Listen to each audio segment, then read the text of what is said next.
Hey everyone, got a great episode here for you today.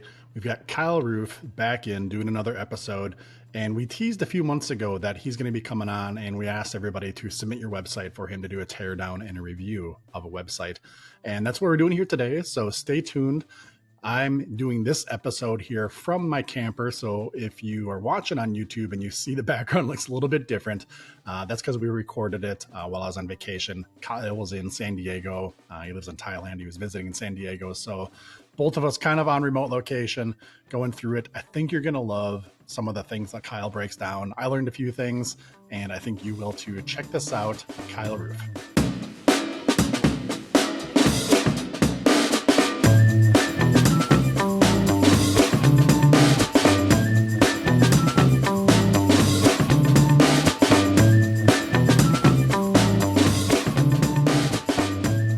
Welcome back to Local SEO Tactics, where we bring you tips and tricks to get found online. I'm your host, Jesse Dolan. Here with a great guest today, Kyle Roof, joining us from California. How you doing, Kyle? I'm good. In Cali, but I do wish I was back home in Thailand. Not gonna lie. How long till you head back home? One more week in the U.S. and then I've got 2 weeks in the U.K. and then 2 weeks in Europe, then home. So long trip. Oh yeah, I can see where the longing has already started to set in then. So that's quite a trek. I just want my Thai Nice. food. So Well, good. let's get into this. It's early in the morning. I know you're on the West Coast, like 7 a.m. I'm in northern Minnesota, up here in the camper. Everybody who's watching online will kind of see us in our, transient backgrounds here, I think. But appreciate you jumping on early this morning, Kyle. You were on several months ago, and we talked about listeners to submit their sites to have you do a review. We're going to go through one of these and just kind of give your observations on what you've seen for some improvements, and then also talk a little bit about AI and SEO, the intersection of that, which is kind of the hot topic for anybody in SEO or looking at it right now. So I guess I should tell everybody too, if you don't know who Kyle Roof is, check out just Google Kyle Roof, right? Definitely SEO rock star, well tenured, knowledgeable speaker. You heard him talking about his travels. I'm assuming a little bit of that travel has something to do with SEO and speaking and teaching. Kyle was back on episode 70 with us and is what's the right word, Kyle's founder, inventor, creator, mastermind behind Page Optimizer Pro, POP. Give you some accolades for that as well, which we are huge users of and supporters of. So all of that being said, Kyle, thanks for coming back on with us today. And let's take a look at this website. Happy to be here. Happy to be here. Yeah, man. Let me share my screen so we can have that up as we're talking. If you just kind of talking on the fly, if you want me to show certain things, Kyle, or did you want to drive? Now go ahead and just and show start it? on What the would be easier for you homepage. to? All Start on the homepage and we'll chat. right, let's pull it up here.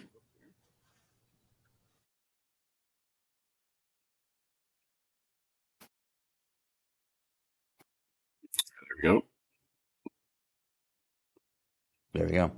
So I don't know about you, but the first thing I always do when I come to a website is I scroll right to the footer. As an SEO, I go right to the footer, and I like to see what's in there and what they're Yeah. playing with.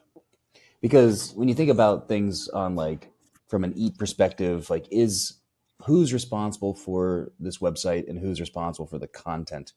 Usually, it's going to be in the header, the footer, most likely the footer where you can find that information. And I always want to think like, can a bot easily find Yeah. this information?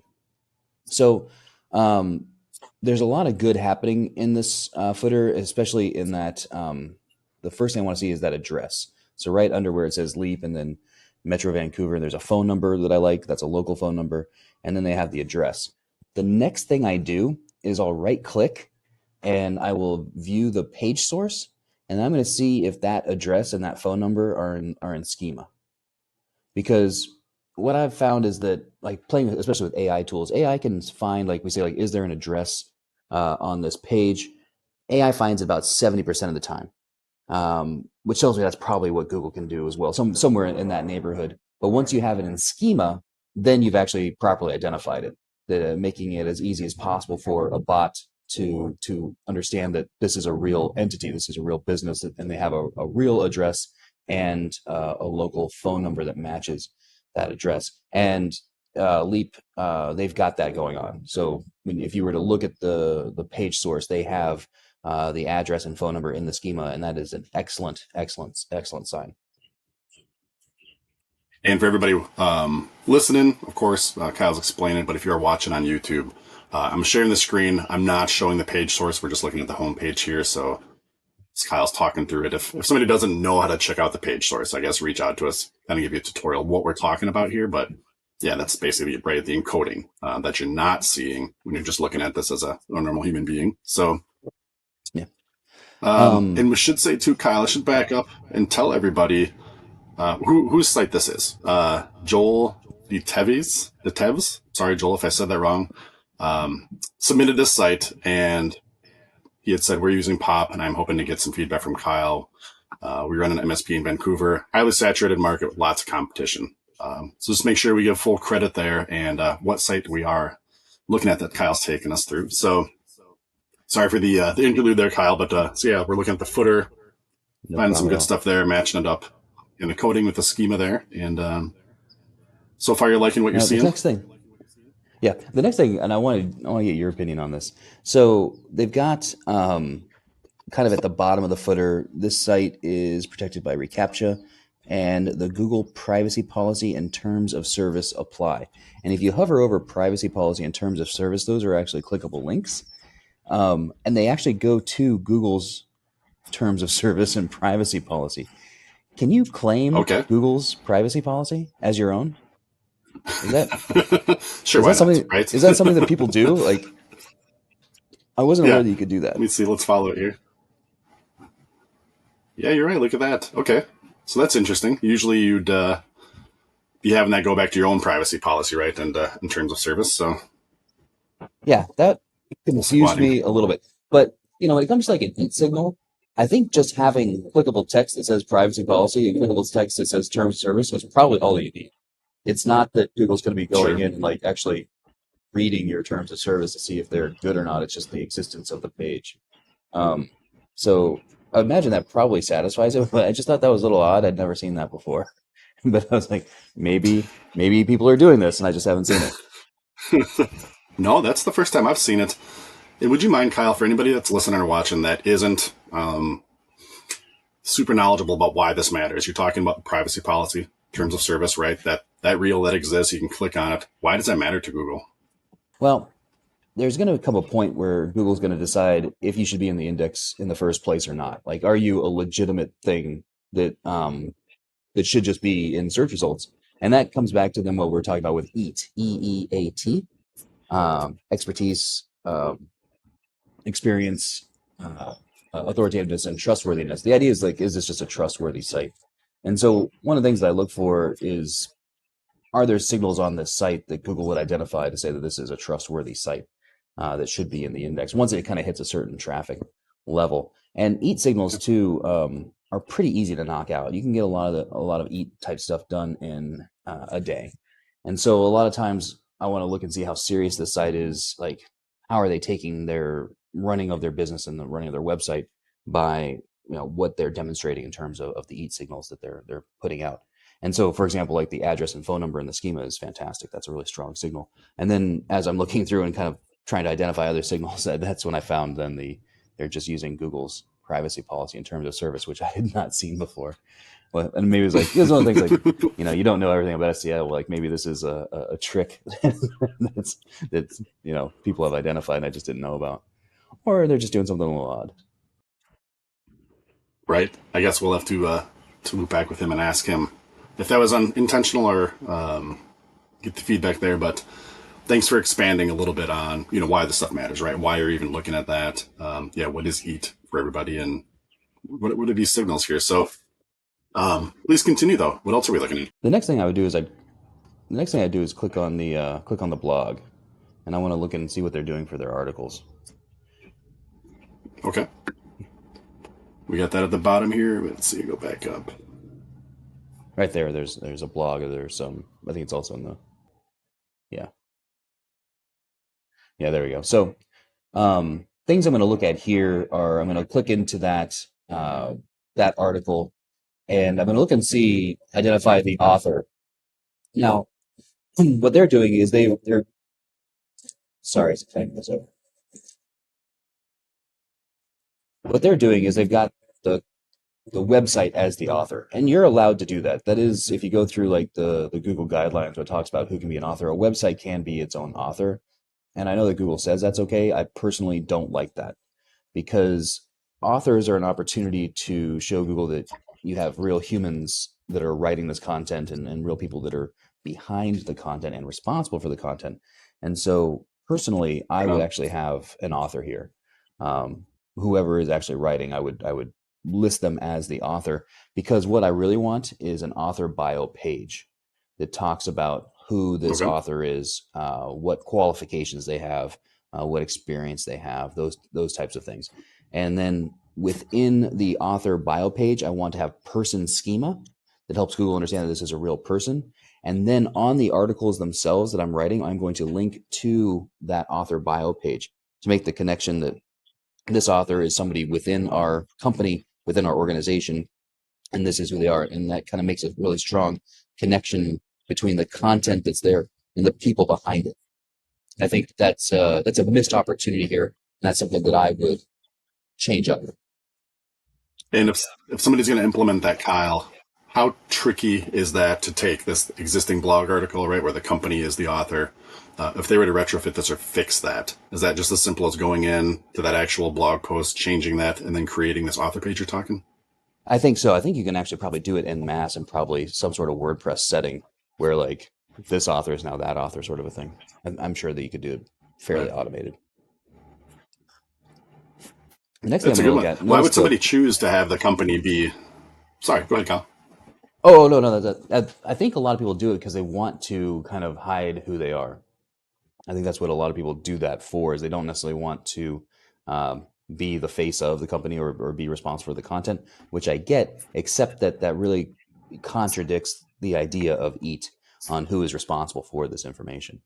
Um, so while Google definitely says you're allowed to do that, um, on the other hand, they've got all this EAT stuff going on. I wouldn't do it because I would want to identify who is the actual human um, behind Right this on. work, essentially. The next thing I'm looking at, so notice the publish date on there, May 15th, 2023. Go ahead and click Yep. in so we're actually on the article itself. I think, Okay. yeah, just click there. So here we are inside, and we've got the URL. The next thing I want to do is up at the top of the URL, which I'm not sure is going to show on the feed, is I'm going to put cache colon, and then I want to see the last time Google crawled this page. Okay. Let's find out.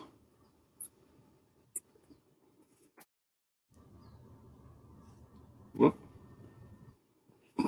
Oh, it comes as a 404. That's hilarious. I did this yesterday, Yeah. and it showed up. That's really interesting. That's a 404. I did it yesterday, and it was May 15th. It was the day that they published, Okay. and that was the last day it was crawled. That is a little concerning.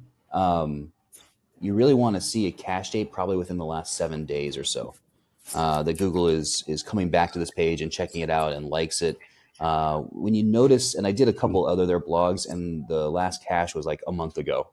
Um, that's a little concerning to me that Google's not coming back and liking this, and loving it, and like seeing if there's something new going on. I'm not sure if that's because they're not posting regularly enough, that they might want to up their content schedule. I'm not entirely sure why there would be such a gap or a long time in between. Because I mean, if they launched the page and it was immediately cached, that's a great sign. Google's coming in, checking out your fresh content. It's odd to me that Google never came back. And I saw that on a few other things too, like the cache date wasn't too far from the publish date, and it's been a month or even two since Google's gone back to the page. That to me is a little problematic. I think what I would consider doing is upping my content schedule to see if you could get Google coming back and checking out the pages a little more regularly, because the sites that Google's crawling more frequently are sites that usually rank better. Right on.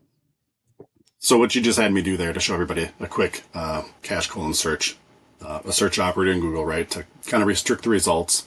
Could you just give a quick explanation on what that is that we just did, right? And how to test Sure. that on your What own site if everybody's listening, wondering what the heck you're Yeah, talking about? all you need to do is at the very front of your URL where it has the HTTP part, just put cache, CACHE colon, and hit enter. And what's normally going to show up is a picture that Google has of that page. And it's essentially a snapshot of the last time Google went to the page and what Google saw. And it tells you it's not always 100% accurate. Like Google does come to the page more than what the cache is, but it does kind of give you an indicator of when was the last time Google was here, when was the last time Google was caring about this page, and what did they see on the page. For example, I had this client way back in the day, and they were using this like weird, like brand new JavaScript thing that was like the latest and greatest, and their devs were all excited about it. But Google couldn't crawl the pages. And so Google's cache on every page was a 404. Like they Mm. actually not what you saw actually there that like Google just didn't have a cache. It was they Google only saw every page on their website as a 404. like Oh, the geez. entire website was one giant 404, and they didn't think that was problematic. I was trying to explain. I was like, Google thinks that your site is an entire 404 because that's all that Google's caching. So it is kind of it's a good thing to see like what Google's actually doing. Yeah, that's something you could want to fix maybe sooner than later. That's right. That's right. Right on. Yeah, I know those search operators. If anybody, yeah, if you're working on your site, there's a bunch of different things you can use to just use Google as a tool, even more so than just for straight up search. So Yeah. that's a cool one. That's a real cool one. So thanks for the explanation. Yeah, you bet. So the next thing I'm going to look at is I'm going to see if I can figure out their content plan. And so, like for within this article, for example, I'm going to scroll down and I'm going to see if I can't find links that are internal links going to other parts of the site, and those links are within the body. And the spoiler here is they don't have any. So this is a great piece of content. You can see that obviously a lot of care and time went into writing this. They've got the headings. Yeah. It's well portioned out and it reads well. So it's definitely there for that purpose. But from an SEO perspective, I'm not entirely sure what their plan is. I went through a few other articles and also didn't see what the plan was. So I'm not sure like if the plan is to rank this page for what service does an MSP provide. Maybe that's the term they were going for, which is fine, but I don't know what other purpose or if there is another purpose. And so what I would do if I were coming to this is I try to decide what content I have currently. Why do I have it? What is it trying to accomplish? And then what I think I would do is identify some target pages that they're going after and use the existing content that is gaining its own authority. It's growing in keywords, it's getting impressions, it's getting clicks, and then I would actually set up a virtual silo. That's links. That's a silo or a cluster that's created by links within content rather than URL structure. URL structure doesn't matter at all in this. What I would try to do is identify, okay, I've got this target page. I've got these 3 blog posts that are doing pretty well. I'm going to link from those blog posts to my target page to see if I can't push it up and use my own strength. I think they have a real opportunity here to take this amazing content that they've written and maybe use it for a purpose to push other pages. And so that's a huge thing that I would do with this site coming in is organize the site into virtual silos in order to benefit certain target pages that are going to bring me the most ROI.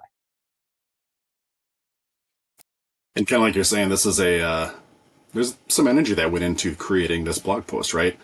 And adding maybe to the standard process what you're talking, just another 2 minutes or 3 minutes of take a look at your existing content, what's performing well, maybe Search Console, whatever, and apply that to finishing this post. Yeah, it could definitely make a big impact and easy to add to the strategy at the end of the day. So when you look at like what they've got in terms of the structure of their site, I couldn't really identify what would be a target page necessarily. I'm sure that they know what the most important target pages are. Those are the one. A target page would be that we want this to show up in SERPs. This is when somebody searches for basically our main keywords. These are the pages that show up. It's not easy to see what those might be. I imagine they are something here within the blog, in addition to all of their other blog content, which looks like very good content. So what I would do, and that's okay that it all sits in the blog area. It doesn't have to be sectioned out into a particular place. But I would identify these are the ones that are going to bring us the right clients. These are the ones that are going to give us the best opportunity for ROI. Those are the ones we want to show up when somebody searches for their most important terms. I would identify what those are, and then I would take the other blog posts that are performing well and use them to create that silo. And I think that could probably do a lot of good for them because they're taking so much time to create these really great articles. Um, Yeah. I think they could really take advantage of it. Yeah, creating content. I mean, whether you're using AI or not, right?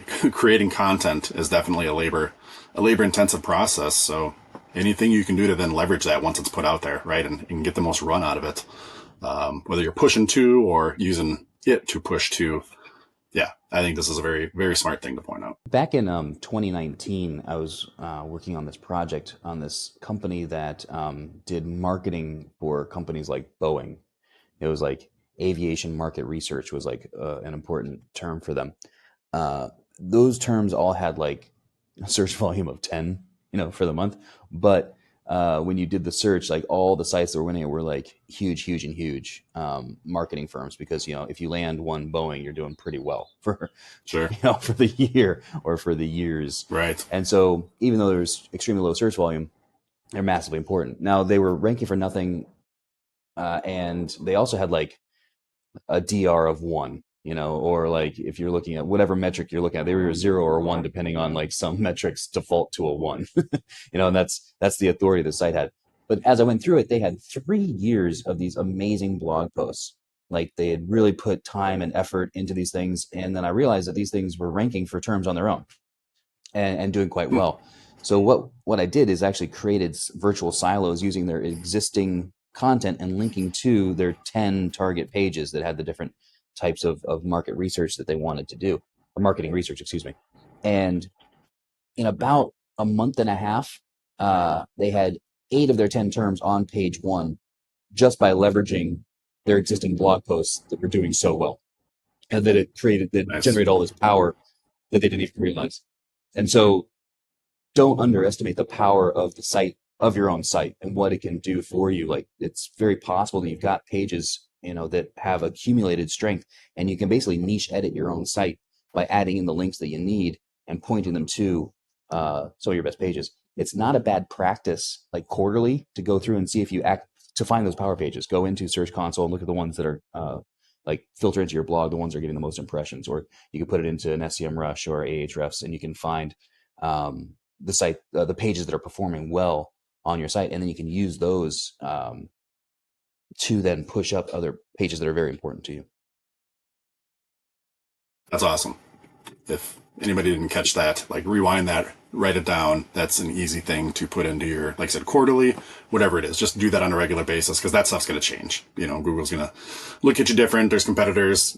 That's not a set it and forget it thing. And yeah, easy. You already had that content out there, right, on your website.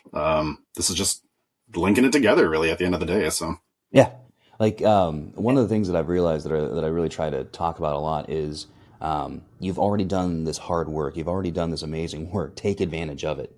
And there are a lot of things within SEO yeah, where you can do that, where you can basically do really good SEO without doing any extra SEO. It's just making sure that you're squeezing all the value out of the work that you've done. yeah. We always like to say, the word optimization, right? That's a very granular thing, right? It's little levers, little buttons, right? You gotta look in all these different spots, and the effort sometimes may not be big in the thing that you did, but what you're leveraging was important. And yeah, this is good stuff. I hope everybody's getting some good nuggets there, Kyle. So, All right, so we're on the blog post here, right? yep. Diving a little bit deep into this topic. What else? What else you see in here on Leap? So the next thing I would do is I'm actually going to go to Google and I'm going to search for the brand name, Leap Cloud Solutions. Okay. And I want to see what that SERP looks like. And yeah, there we go. And that is awesome. That's what you want to see is that knowledge panel. That's huge. That Google understands that this is an entity, that they're a real thing. That is awesome. When I saw that, I was tickled. I was like, all right, that's Okay. that's excellent. That comes from those signals we were talking about that they're doing pretty well on the site. Like, for example, with their schema and putting their address in there. This tells me they've done a lot of like citation work and things on the outside that for Google to understand that they are a real thing and to have a really solid knowledge panel right there is an excellent sign. Now, what I would do is I would go through and see what shows up on page 1 the third-party sites for your brand. And if you see some that you haven't claimed, like you can go in there and they're talking about your brand and you haven't claimed that page, I would go in and do that, because I want to make sure that when somebody does a search for my brand, that I'm controlling the narrative as much as I can on all of these things. So if Google, for example, Clutch for right there, so that's a paid placement to get into Clutch. They have lower level plans, but because that's like ranking very high for my brand, I would go in and pay the money to Clutch just to make sure that I've got my my business description, my address, all that is correct here, and it all looks good. Right So I would on. go through these third-party sites. The next thing I would do is I'd start searching for my competitors. And I do the same thing. I'd find if there are third-party sites that they are all showing up on, and then I would claim those as well. One that I saw that might be for them to look into is called Zoom Info. I noticed that some of their competitors, and those are just what I got from the knowledge panel, so maybe they're not competitors, but I just Right kind of on. clicked through and I noticed that several of their competitors had this Zoom Info. I'm not familiar with Zoom Info, but it doesn't matter. I would go in and try to claim it because clearly Google seems to like this site for this particular niche. And I'd go in and make sure that I've got that. And I'm sure there are a few other sites probably that their competitors are sharing in the same kind of way. I would go in and try to claim my profile on all those sites as well. And if take like your Zoom info, you're saying claim it, rewording it to everybody just to be clear, like go create your listing on Zoom info if there isn't one, right? Or if there is one, claim it so you can manage it. But yeah, even if your business isn't on there, if your competitors are, there's got to be a way for you to get into that listing, that directory too, and take the energy to do Exactly right. that. You know, if you're making a local play, I think this is huge. Like because they're going to be like geo-specific pages like this, and there's also going to be industry-specific pages like this that you can go in and claim. And you'd be surprised, like people end up on those sites, you know, and they really Sure. like when they're trying to figure out which service provider to go to or who they should trust. People end up at a lot of these third-party sites to see what's there. And if you have like this like barren-looking profile compared to your competitors that have this beautiful profile, they're likely that your potential client's going to go to them. So whatever you see on Google for you as well as for your competitors, I really want to go in there and try to optimize those things because it helps Google figure out who you are and what you're doing, but also users or visitors or potential clients do go to those pages, and I want to Yeah. make sure that if there's a chance for me to show up there, and they could see it, I want to make sure I've got the best profile possible. We like telling people too, Kyle, adding on to that is those websites, those directories themselves are almost like a little search engine, right? Take Clutch Yep. or Zoom Info, whatever. People are using them to find things. And if you are SEOing and you're setting up your profile, hopefully your business description, whatever it is you can input into that directory, right? Have that same SEO mindset and intention. So not only can you get whatever juice you're getting in that portal, but if users are using it to find services or find products, well, put your best keywords in there, right? In that same way you make your web pages, fill out your profile that way too. And, yeah, get the most Exactly. exposure you can, right? That's the whole point here. So, Exactly right. And all of these things, when you do it, they take a half a day, you know, to go to identify them yeah. and then to go in and do them. And then that is honestly, you can set and forget it. Like I would check this maybe every 6 months to see if there's like a new kind of parasite or a new third party site that's showing up. And then you just optimize it for that, and then you're good to go. But those create good links. You know, they are safe links, pillow links. They're providing kind of protection around, and they do the value of helping Google continue to understand who you are, that you're a real entity. So Right on. easy SEO to do, but it also has value. And I know we talked to Terry Samuels a lot. This is a situation I'm curious what your mindset is. Not trying to get you pitted against each other in any way here, but these are great, these are great, same as links, right? Like within schema, like some of these Yes. powerful listings on these third party sites. If you're doing this, putting in the work here, also keep track of them, Yeah. and see if you want to leverage those in your schema as well. Well, So, when you think about what link should I put into my same as so Google understands that I am also that, the ones that Google has identified would be excellent. You know, the ones that right. Google is ranking for your brand or for your competitor's brand, that means Google likes those pages. You know, that means Google's crawling those pages, and that's an excellent one to put in as your same as to help. Like, we Yep. are this page that you like, this site that you like that has profiles. I'm that, you know, and that's something then that Google's clearly crawling. There's a book we all kind of pass around in the office here. Stephen Krug, Don't Make Me Think. Yeah. And it's really about users and user experience, right? But in the same thing here, we always like this can apply to Google too. Like, does Google know that this is you? Sure. But you know what? It takes just a few seconds to put it in, like your same as, and just make damn sure. Yeah. Like, this is all connected. Without a doubt, don't make Google think or trust them to do it. Maybe would be another, don't trust Google to do it. Make sure you force it, right? And the schema is a great way to do that. Well, So, that's why I don't understand sometimes where like people try to out clever Google and make it difficult. And it's like, why would you do that? Why would you make it hard for Google to figure out who you are, what you're doing, crawl your site? Like you're just shooting yourself in the foot.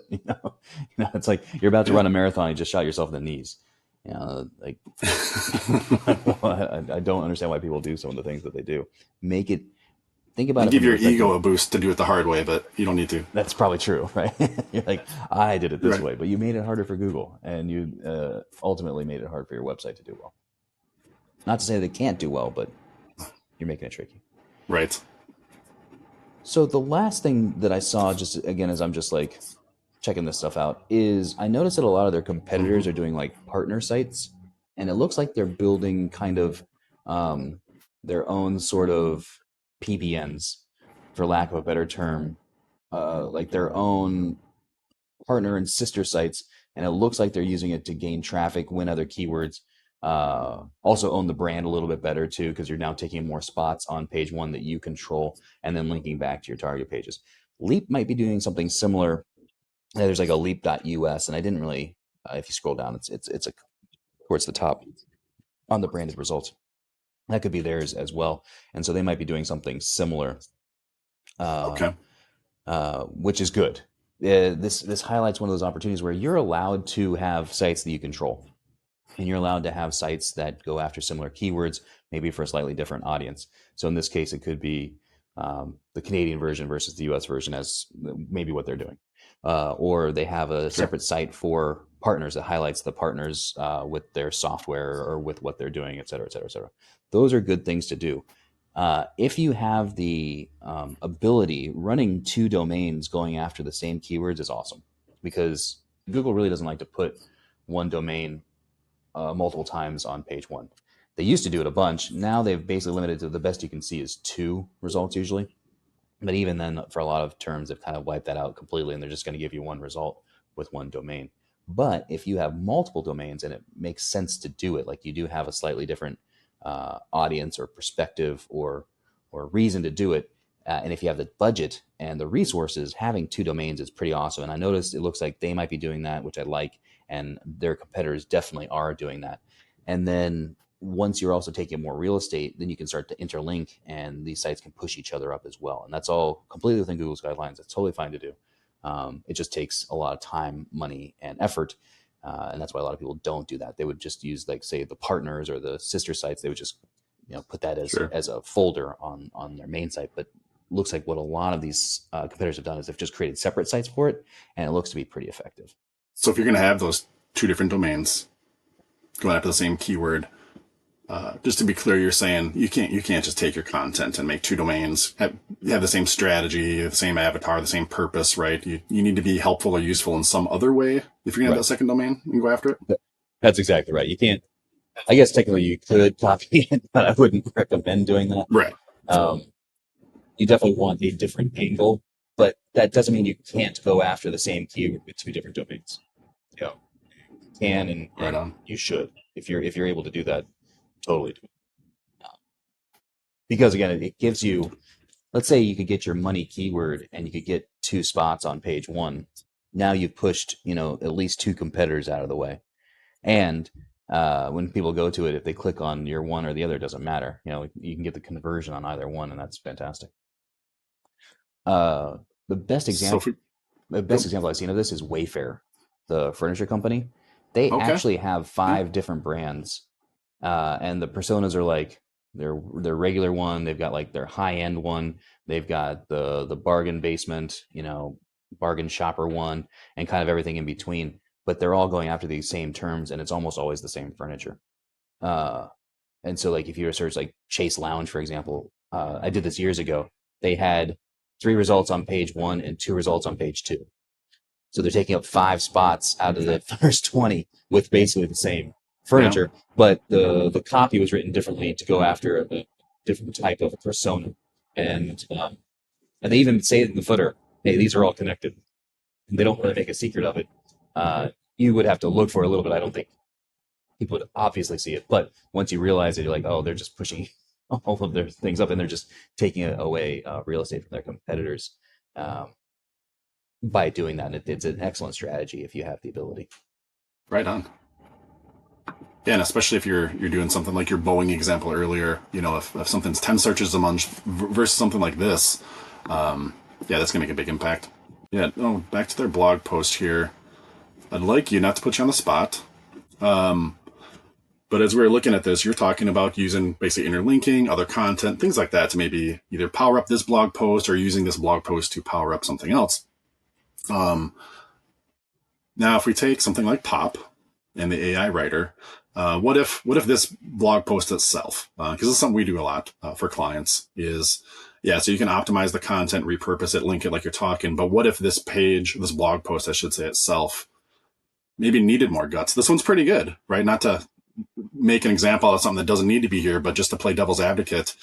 Can you, a little bit self promotionally, to talk about maybe Pop, the AI writer, how somebody could go in and quickly, throw some more content on a blog post like this too, in addition to the other tricks? Well, so as you know, one page on the website is one keyword, one main concept. And so I would assume that the main concept here is what services does an MSP provide. That would be my assumption that that's what they're trying to do. Hey everyone, just a quick message about our free SEO audit tool on localseotactics.com, and we'll get right back to the show. If you haven't taken advantage of it yet, go on out to localseotactics.com/free SEO audit, or look for the yellow button up in the top right corner, click that, and it's going to take just a couple seconds. You enter in the page that you want to optimize, what you're looking for the audit to score against, enter in that page, enter in the keyword you're looking to get optimized for, and enter in your email address, click the button, and it's going to take a few seconds, and then it's going to send you off a PDF report via email. It's a great report. It's going to kind of give you an overall score of some vital SEO areas for that page and for your website at large, even though it's auditing this page. That's going to tell you some of the good things that are happening, some of the bad things that are happening too, and give you basically a checklist of some things that you need to shore up and what you can do to improve your SEO for that page, for that keyword that you're auditing. Now, you can use this as many times as you want. You can do multiple keywords, multiple pages, multiple keywords on the same page. You can even use this to check against your competitors, right? If you want to do a little reverse engineering, see how they're scoring for a certain keyword, what they may be doing good that you're not, and some things to improve there. So lots of different ways to use it, completely free. Again, go on to localseotactics.com/free SEO audit, or look for the yellow button in the top right corner of the website. But I would think that you could get some movement just in on page for this term, just as like kind of a gut feeling. Although, again, I could be very wrong. This could be like the money term for the entire industry, and Right. yeah, then yeah, it's gonna be hard. But uh, that's the term you want to take and you want to put into a tool like Pop, because you want to make sure your counts are right. You know, that you've got your target term in there as many times as you need, its variations, and the contextual terms, because it's entirely possible, especially like a long tail phrase like that. You don't need to put it in a million times. You just need it in the title more than anything. And then after that, the variations of it, like how you might say it differently or how you would work it in naturally into a conversation, are probably going to do enough to get it to rank. But uh, because they aren't ranking, I would see if the counts are right. I would throw it into Pop, for example, and see if the counts are where they need to be. I have a feeling they aren't. One thing that you look at, like those subheadings, and I didn't see what they are. I assume they're H2s. I would hope that they're H2s. But like one of the issues like data and security, that's not really a great, like that's an opportunity to rank for something or to get like a secondary keyword on there that you might. Sure. And so it probably works for the section, but that's an opportunity to actually make it more of a keyword that somebody might be searching for. That, let's say this was the money term, like the most important. You may not win it. You know, you may not win that big term because you might be going up against sites that have been there for decades, and sites that have a lot more budget and resource than you do. But just because you can't win that main term, you can win so many secondary terms, and a lot of those are more transactional. You know, that they're people that are looking Sure. for something specific. They already know they want it. Now they're looking for this specific thing. And so you can have very successful pages that are really just ranking for those secondary terms. And that's where your H2s come in. And so I would check out where my counts are. And then what I would do is I would start to optimize those sections, the H2s tags, to get secondary keywords that I might be able to win quite quickly, especially if I'm trying to wait for the main term to rank, if ever. Sure.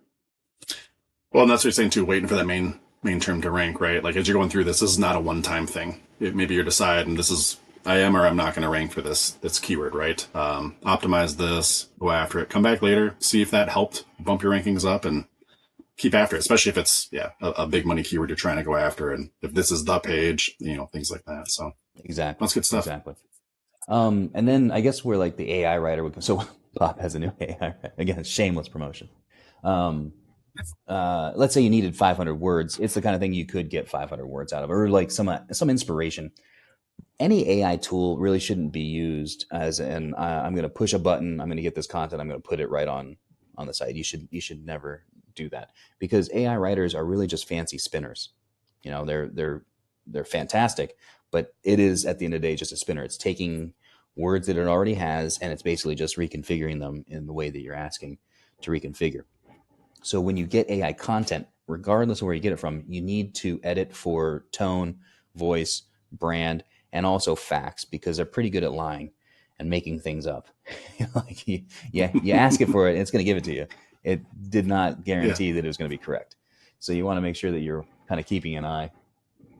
I think in the agency recently, it was something about unions, and the AI came back and said unions were founded in 1971. And it's like, I don't think they were. I feel like it was a little earlier than that. But AI quite confidently stated that they were, founded in 71. So you need to check for the facts. But I think you could use AI in this situation. Let's say you need another 500 words. You could kind of get inspiration with section, get inspiration on what could go in there. And if you're using pop, what we do with our AI writer is that it actually puts the pop terms in. So you can kind of see like, this is what optimized content could look like. But you'd still want to edit to make sure that it is correct. And also it sounds like a human wrote it. And you do need to add some of that unique value to it that you are adding to the conversation, that you aren't just regurgitating stuff that already exists, that you are adding something new to it that would make this rankable or rank worthy in the first place. That this is good content that I have added to this conversation, even if your inspiration or the first couple steps did come from the AI to begin with. I like how you're using the word, use it for inspiration, making sure you're kind of being that editor in chief before you just straight publish it. AI, it's amazing. I mean, this is a great tool in the toolbox. We're silly if we don't use it, but your advice, I think, is so spot on for everybody. You can't just slap that thing up there. You gotta make sure it once fits. Google realizes that that's all you're doing, that you're just taking pure AI content and putting it on your site, why would they continue to crawl your site? Because they know that it's just spun content. It's not anything new if it's just 100% AI. So you see like those graphs that people post right now on Facebook, like, well, I'm taking off, I'm doing amazing. They just don't show the graph from 3 months later when Google realizes like, oh, this is just pure AI. And I've seen plenty. Falling feels like flying until you hit the ground. So yeah, exactly right. Yeah, right. Yeah, the guy that's fallen out of the building. Yeah, every floor. So far, so good. Right. Well, there's a thorough review for Leap. Is there anything else you wanted to impart on us, Kyle, that you felt was relevant for the website, or no? That's just kind of how I go through it at the beginning. It's just like, again, like I said, I just go right to the footer, see what they're playing with, and start from there, and then kind of weave my way through the site is pretty much exactly how I did it yesterday, as I was just kind of going through it and the things I start to look for and stuff like that. Lots of good going on the site, and I think they're in a position where they can take that good and even do even better, because I don't think it's really ranking for a lot right now. I think the site's only been around, at least according to like SEMrush, for about a year in terms of like getting stuff going. So I think they're at a point where they could probably step on the gas a little bit and kind of take this excellent work that they've done and really capitalize on it. Nice. And especially like the things you're pointing out, because I mean, SEO, it's complicated, right? There's a ton of things to look at, but like you're saying, here's my basic things. I start here and I just start kind of working through something when I'm looking at it, and kind of inversely at the end of the day, SEO can be not that complicated in a sense of, what's your foundational stuff on the page, making sure you're checking those basic boxes, not getting too tricky, looking for some silver bullet, trick that may work for a while. This is really good stuff. I appreciate you taking the time this morning to share this with us and to break this down here. This is a lot of good stuff. Yeah, a lot of fun. Anything else you want to talk about, Kyle? Or yeah, man. No, anytime. I'll tell you what. This is the worst part of the sports season, where there's like no good sports going on.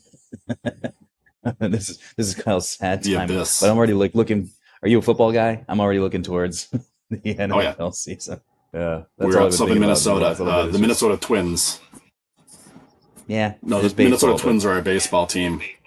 But that's all there is. And when your team isn't that good, then it's just even more the sports abyss, right? Waiting for football to start. I'm an A's fan, and they're so bad they're leaving Oakland. There you go. No, well, the Twins, we follow that same kind of money ball, small ball strategy as the A's had made famous. So when it works. But otherwise, it's a long season. So, exactly. All right, Kyle. Well, we can wrap it up. I appreciate you, like I said, coming on. For everybody wants to know more about Kyle, like I said, go back, check out episode 70 where we talked about, I think that's a good primer for some of this too. How does Google work? It hides a lot of things in plain sight. Really diving into some of the background philosophies, I think, that are within POP, why POP works. And, kind of makes sense a little bit more, maybe some of the things Kyle was sharing. But Kyle, we'll bump into you again down the road. Appreciate your time. And I think you dropped some great nuggets for everybody. So thanks for hanging out, man. Awesome. Thanks for having me. All right. Before we go, Kyle, did you want to anything about POP, web address? I'll cut a little thing at the end here to give it a proper promotion, but anything else on your end? No, you can just send them to kyleroof.com too. That's really easy, and all my stuff is there. kyleroof.com. Yeah. Okay. All right, everybody. I hope you enjoyed that episode as much as I did. Thanks again to Kyle for coming on, sharing some time out of his day to teach us a few things about SEO, walk through that website, and break it down. As we talked in the episode, if you're not familiar with POP, Page Optimizer Pro, Kyle is the brain wizard behind that. We're a huge fan of it here at Intrix and on the show Local SEO Tactics. You can learn more and even get a little discount if you go to our resources page. Go down in there, you'll find a link for POP. Click on that and you'll get over there. You can log in and get set up with POP for the first time using that link.